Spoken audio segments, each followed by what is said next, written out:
வணக்கம். நான் உங்க டாக்டர் ஹரிநாராயணன். நீங்க ஒரு அன்ஸ்டாப்பபிள் பெர்சன் ஆகணுமா? அப்போ இந்த 7 விஷயங்கள உடனே பண்ணுங்க. நம்பர் 1, உங்களோட ஃபியூச்சர் வெர்ஷன் எப்படி பேசுமோ, அதே மாதிரி உங்ககிட்ட நீங்க பேச ஆரம்பிங்க.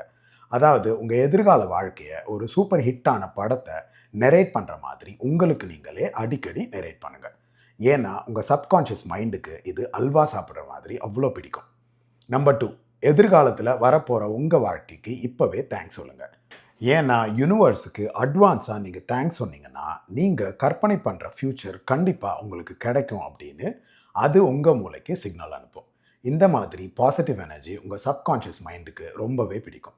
நம்பர் 3, உங்க வாழ்க்கையில சின்ன சின்ன மொமெண்ட்ஸ கூட பெருசா பில்டப் பண்ணி ஃபீல் பண்ணுங்க. அப்போ உங்க லைஃப் செம ரிச்சா ஃபீல் ஆகும். அப்படியே லைஃப்பும் ரிச் ஆயிடும். நம்பர் 4, தப்பான ரியாலிட்டிக்கு முக்கியத்துவம் குடுக்காதீங்க. அதாவது உங்க வாழ்க்கையில நடக்கிற ஒரு விஷயம் உங்க கனவோட மேட்ச் ஆகலன்னு வைங்களேன், அதுக்கு அட்டென்ஷன் குடுக்காதீங்க. என்ன இது சுத்த பைத்தியக்காரத்தனம்னு தோணுதா? இருக்கட்டும். ஆனா இதுதான் லைஃப்ல சக்சஸ் பண்றதுக்கு செம்ம எஃபெக்டிவான ஒரு மெத்தட். நம்பர் 5, நீங்க ஆல்ரெடி வின் பண்ண மாதிரி நடந்துக்குங்க.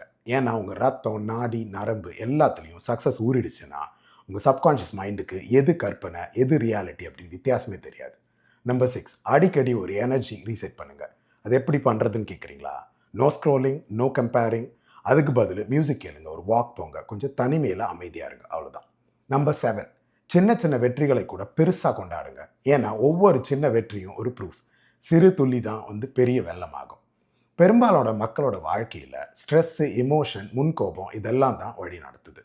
ஆனா பெருசா ஜெயிக்கிறாங்க பாருங்க, அவங்க எல்லாரும் முதல்ல அவங்க மூளைய தான் ட்ரெயின் பண்றாங்க. அப்புறம் அவங்க உடம்பு தானா அவங்க சொல்ற பேச்ச கேட்டு நடக்க ஆரம்பிக்கும். உங்க மனசுக்குள்ள ஒரு அமைதி இருக்கும் பாருங்க. அத நீங்க மாஸ்டர் பண்ணிட்டீங்கன்னா போதும். உங்க வாழ்க்கையில நடக்கிற எல்லா விஷயத்துக்கும் ரியாக்ட் பண்றத நீங்க நிறுத்திருவீங்க.